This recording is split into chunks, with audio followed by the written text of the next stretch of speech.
We're going to go to this next story, which is The Guardian again.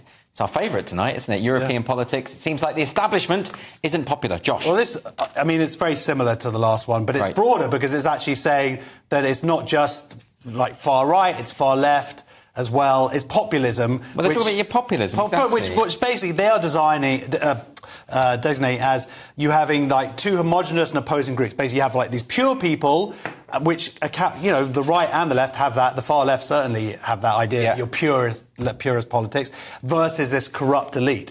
And they argue that all politics should be an expression of the people. So the far left and the far right both lean into that kind of populism. But the stats are interesting. 1 in 3 Europeans are voting for populist parties, in other words, be that on the left or the right. Yeah. You know, because often we think about... But why has populism become such a dirty word, the idea of a party that appeals to the wishes of the people? Why is that a bad thing? I guess because it could lead to... fascism, but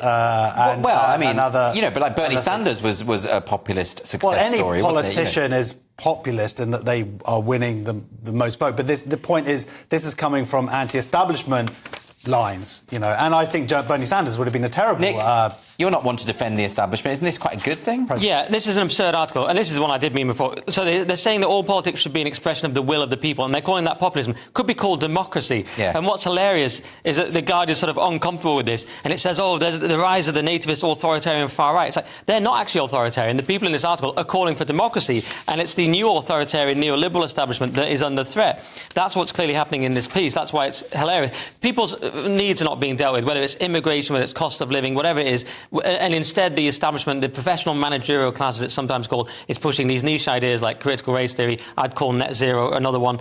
And that's what people are rebelling against. That's what I get from this. I mean, The Guardian calls it an increasingly problematic challenge to the mainstream. It's so funny that they're so establishment now, that they're so threatened by this. They call Maloney far right. She's not considered far right. And look at this. One professor in this calls the Tories, look at Britain's Tories, in their discourse and rhetoric, they are radical right. So we have to take this with a huge pinch of salt because they think the Tories are radical right. Josh, isn't it the case that when you have a situation where mainstream parties are not garnering the kind of success they once did, that the solution to that is for them to create better arguments, be more persuasive, not to sort of just dismiss all of these new parties that are coming up?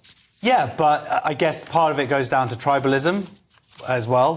So you would argue, and people would just and about loyalty and staying within their group. But there is I think people feel betrayed by either party, but traditional parties. You get a lot of people out there who are saying, I'm not going to vote Tory or Labour or anything. They feel let down over the last amount of years, that they're not seeing what But is the solution to that this fear of, basically a fear of democracy, which is what's going on here, which is dressed up as this kind of anti-populist rhetoric? I guess the point is, it's whether those can lessen the rules. I'm always going to be a bit... There's truth to it, but I also like...